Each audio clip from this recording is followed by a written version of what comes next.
नमस्कार, जय साईं राम। आज प्रस्तुत करते हैं साईं सच्चरित्र का पाठ 10। श्री साईं बाबा का सदा ही प्रेम पूर्वक स्मरण करो, क्योंकि वे सदैव दूसरों के कल्याण के लिए तत्पर और आत्मलीन रहते थे। उनका स्मरण करना ही जीवन और मृत्यु की पहेली को हल करना है। साधनाओं में यदि अति श्रेष्ठ और सरल साधना है, क्योंकि इसमें कोई पैसा या द्रव्य खर्च नहीं होता। केवल मामूली परिश्रम से ही भविष्य उज्जवल हो जाता है। जब तक इंद्रियां बलिष्ठ हैं, क्षण क्षण इस साधना को आचरण में लाना चाहिए। गुरु ही ईश्वर है, हमें उनके ही पवित्र चरण कमलों में श्रद्धा रखनी चाहिए। वे तो हर इंसान के भाग्य विधाता और प्रभु हैं। जो अनन्य भाव से उनकी सेवा करेंगे, वे भव सागर से निश्चय ही मुक्ति को प्राप्त करेंगे। न्याय तथा दर्शन शास्त्र पढ़ने की भी कोई आवश्यकता नहीं है। जिस प्रकार नदी या समुद्र पार करने के लिए नाविक पर विश्वास रखते हैं, उसी प्रकार का विश्वास हमें भव सागर से पार होने के लिए सद्गुरु पर करना चाहिए। सद्गुरु तो केवल भक्तों के भक्ति भाव की ओर ही देखकर उन्हें ज्ञान और परमानंद की प्राप्ति करा देते हैं। आज थोड़ा कोल्ड है, तबीयत थोड़ी सी खराब है, कोई बात नहीं, पाठ तो कर ही लेंगे। गत अध्याय में बाबा की भिक्षावृत्ति, भक्तों के अनुभव तथा अन्य विषयों का वर्णन किया गया है। अब पाठकगण सुने कि साईं बाबा किस प्रकार रहते, शयन करते और शिक्षा प्रदान करते थे। पहले हम देखेंगे कि बाबा किस प्रकार शयन करते थे। श्री नाना साहेब डेंगले एक 4 हाथ लंबा और 1 हथेली चौड़ा लकड़ी का तख्ता श्री साईं बाबा के शयन हेतु लाए। तख्ता कहीं नीचे रखकर उस पर सोते। ऐसा ना कर बाबा ने पुरानी चिंदियों से मस्जिद की बल्ली से उसे झूले के समान बांधकर उस पर शयन करना आरंभ कर दिया। चिंदियों के बिल्कुल पतली और कमज़ोर होने के कारण लोगों को उसका झूला बनाना एक पहेली सा बन गया। चिंदियाँ तो केवल तख्ते का भार भी सहन नहीं कर सकती थी, फिर वे बाबा के शरीर का भार किस प्रकार सहन करेंगी। जिस प्रकार भी हो, यह तो राम ही जाने, परंतु यह तो बाबा की एक लीला थी। जो फटी चिंदियाँ तख्ते और बाबा का भार संभाल रही थी। बाबा को तख्ते पर बैठे या शयन करते हुए देखना देवताओं को भी दुर्लभ दृश्य था। सब आश्चर्यचकित थे कि बाबा किस प्रकार तख्ते पर चढ़ते हैं और किस प्रकार नीचे उतरते होंगे। कौतूहलवश लोग इस रहस्य को जानने के लिए वहाँ पर आने लगे और इस प्रकार भीड़ जो वो बढ़ने लगी। इस कारण बाबा ने एक दिन तख्ता तोड़कर बाहर फेंक दिया। यद्यपि भी बाबा को अष्ट सिद्धियाँ प्राप्त थी, परंतु उन्होंने उनका कभी प्रयोग नहीं किया और ना ही ऐसा करने की उनकी इच्छा हुई। वे स्वाभाविक रूप से पूर्णता प्राप्त होने के कारण उनके पास आ गई थी। बाहरी रूप से साईं बाबा 3.5 हाथ लंबे और सामान्य पुरुष थे, फिर भी प्रत्येक के हृदय में विराजमान थे। अंदर से वे आसक्ति रहित और स्थिर थे, परंतु बाहर से जन कल्याण के लिए सदा चिंतित रहते थे। अंदर से पूर्ण रूप से निस्वार्थ थे। भक्तों के लिए उनके हृदय में परम शांति विराजमान थी, परंतु बाहर से संसार में उलझे हुए दिखाई पड़ते थे। वे कभी प्रेम दृष्टि से देखते, कभी पत्थर मारते, कभी गालियाँ देते और कभी हृदय से लगाते थे। वे गंभीर, शांत और सहनशील थे। वे सदा दृढ़ और आत्मलीन रहते थे और अपने भक्तों का सदैव उचित ध्यान रखते थे। वे सदा एक आसन पर ही विराजमान थे। वे कभी यात्रा भी नहीं करते थे। उनका दंड एक छोटी सी लकड़ी थी, जिसे वे सदैव अपने पास संभाल कर रखते थे। विचार शून्य होने के कारण वे शांत थे।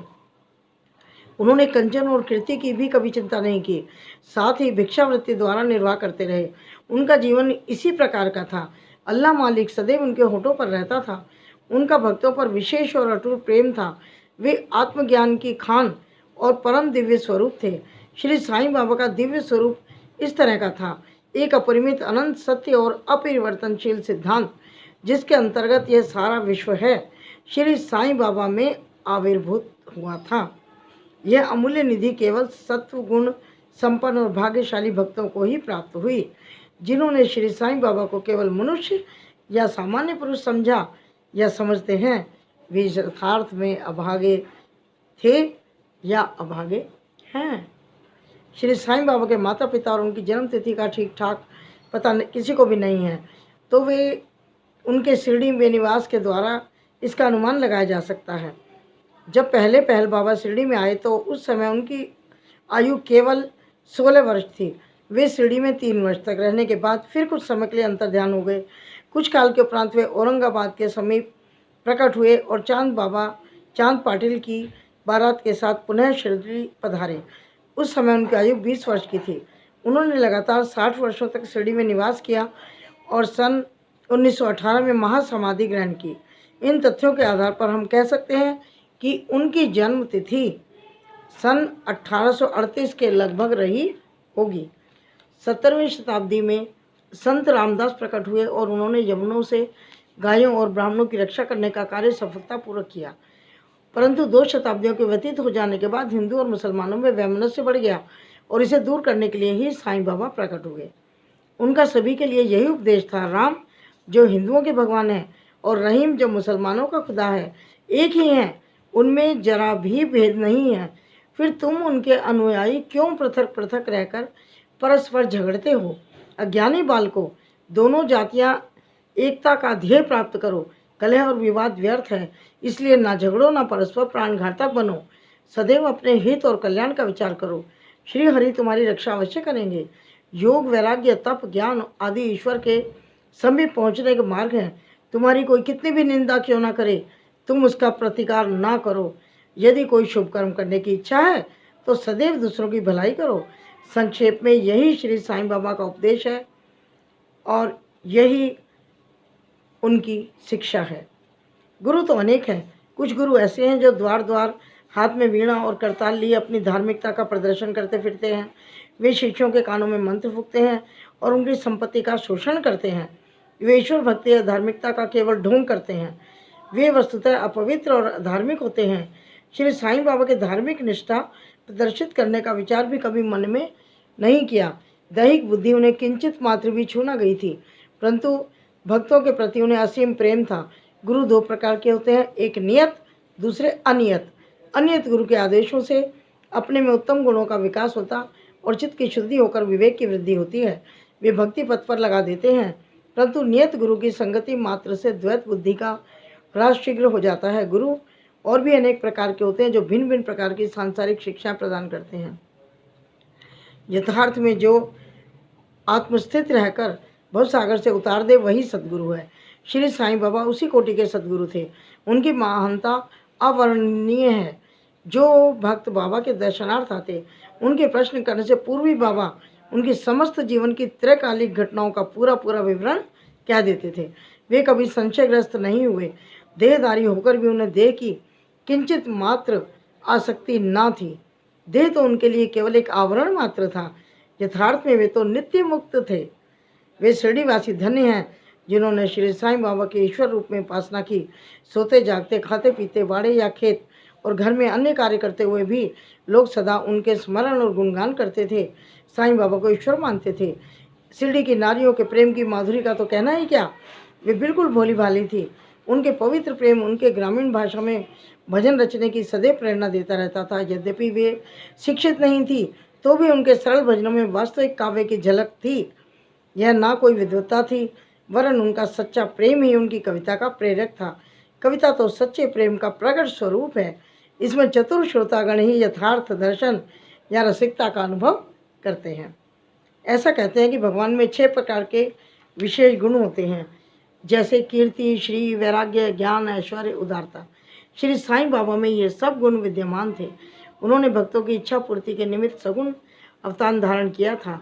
उनकी कृपा बड़ी ही विचित्र थी। भक्तों के हेतु वे अपने श्रीमुख पर ऐसे वचन कहते जिसका वर्णन करने का सरस्वती भी साहस न कर सकती थी। उनमें से यहाँ पर एक रोचक नमूना दिया जाता है। बाबा क्या कहते थे? दासा अनुदास, मैं तुम्हारा ऋणी हूँ, कैसी भी नम्रता है। यद्यपि बाहरी रूप से बाबा विषय पदार्थों का उपभोग करते हुए प्रतीत होते थे, परंतु उन्हें किंचित मात्र भी गंध न थी, ना ही उनके उपभोग का ज्ञान था। वे खाते अवश्य थे, परंतु उनकी जिह्वा को कोई स्वाद नहीं था। वे नेत्रों से देखते थे, परंतु उस दृश्य में उनकी कोई रुचि न होती थी। काम के संबंध में तो वह हनुमान के भांति अखंड ब्रह्मचारी थे। उन्हें किसी पदार्थ में आसक्ति ना थी। वे शुद्ध चैतन्य स्वरूप थे, जहाँ समस्त इच्छाएं, अहंकार, अन्य चेष्टाएं विश्राम पाती हैं। संक्षेप में वे निस्वार्थ, मुक्त और पूर्ण ब्रह्म थे। इस कथन को समझने के लिए एक रोचक कथा यहाँ दी जाती है। शिरडी में नानावली नाम का एक विचित्र और अनोखा व्यक्ति था। वह बाबा के सब कार्यों की देखभाल किया करता था। एक समय वह बाबा की गादी पर विराजमान थे। वह उनके पास पहुंचा। वह स्वयं गादी पर बैठना चाहता था, इसलिए उसने बाबा को वहाँ से हटने को कहा। बाबा ने तुरंत गादी छोड़ दी और नाना मौलवी वहाँ विराजमान हो गया। थोड़े समय वहाँ बैठकर उठा और बाबा को अपना स्थान ग्रहण करने को कहा। बाबा पुनः आसन पर आ गए। यह देखकर नाना मौलवी उनके चरणों पर गिर पड़ा। इस प्रकार अनायास ही आज्ञा दिए जाने और वहाँ से उठाए जाने के कारण बाबा ने किंचित मात्र भी अप्रसन्नता की झलक नहीं आई। यद्यपि बाहरी रूप से साईं बाबा का आचरण सामान्य पुरुषों के सदृश था, परंतु उनके कार्यों से उनकी असाधारण बुद्धिमत्ता और चतुराई स्पष्ट झलकती थी। उनके समस्त कर्म भक्तों की भलाई के लिए ही होते थे। उन्होंने कभी भी अपने भक्तों को किसी आसन या प्राणायाम के नियमों अथवा किसी उपासना का आदेश कभी नहीं दिया, न उनके कानों में कोई मंत्र फूंका। उनका तो सभी के लिए यही कहना था कि चातुर्य त्याग कर सदैव साईं साईं स्मरण करो। इस प्रकार आचरण करने से समस्त बंधन छूट जाएंगे और मुक्ति प्राप्त हो जाएगी। मन का कार्य विचार करना है, बिना विचार किए एक क्षण भी वह नहीं रह सकता। यदि तुम उसे किसी विषय में लगा दोगे तो वह उसी का चिंतन करने लगेगा, और यदि उसे गुरु को अर्पण कर दोगे तो वह गुरु के बारे में चिंतन करना शुरू कर देगा। आप लोग बहुत ध्यानपूर्वक साईं की महानता और श्रेष्ठता का श्रवण कर चुके हैं। ये कथाएं सांसारिक भय को निर्मूल कर आध्यात्मिक पथ का आरूढ़ करती हैं। इसलिए इन कथाओं का हमेशा श्रवण और मनन करो और आचरण में भी लाओ। सांसारिक कार्यों में लगे रहने और अपने चित्त साईं और कथाओं में लगाए रहो, तब तो यह निश्चित है कि वे कृपा अवश्य करेंगे। यह मार्ग अति सरल होने पर भी क्या कारण है कि सब कोई इसका अवलंबन नहीं करते? कारण केवल यह है कि ईश कृपा के अभाववश लोगों में संत कथाएं श्रवण करने की रुचि उत्पन्न नहीं होती। ईश्वर की कृपा से ही प्रत्येक कार्य सुचारू और सुंदर ढंग से चलता है। संतों की कथा का श्रवण ही संत समागम समान है। संत सानिध्य का महत्व अति महान है। उसमें दैविक बुद्धि, अहंकार और जन्म मृत्यु के चक्र से मुक्ति हो जाती है। हृदय की समस्त ग्रंथियाँ खुल जाती हैं और ईश्वर से मिलन हो जाता है, जो चैतन्य घन स्वरूप है। विश्व से निश्चय ही विरक्ति बढ़ती है और दुखों और सुखों में स्थिर रहने की शक्ति प्राप्त हो जाती है और आध्यात्मिक उन्नति सुलभ हो जाती है। यदि तुम कोई साधन जैसे नाम स्मरण, पूजन और भक्ति इत्यादि नहीं करते, परंतु अनन्य भाव से केवल संतों के ही शरणागत हो जाओ, तो वे तुम्हें आसानी से भवसागर के पार उतार देंगे। इसी कार्य के निमित्त ही संत विश्व में प्रकट होते हैं। पवित्र नदियाँ गंगा, यमुना, गोदावरी, कृष्णा, कावेरी आदि जो संसार के समस्त पापों को धो देती हैं, वे भी सदैव इच्छा करती हैं कि कोई महात्मा अपने चरण स्पर्श से हमें पावन करे। ऐसा संतों का प्रभाव है। गत जन्मों के शुभ कर्मों के फलस्वरूप ही श्री साईं चरणों की प्राप्ति संभव है। मैं श्री साईं के मोह विनाशक चरणों का ध्यान कर यह अध्याय समाप्त करता हूँ।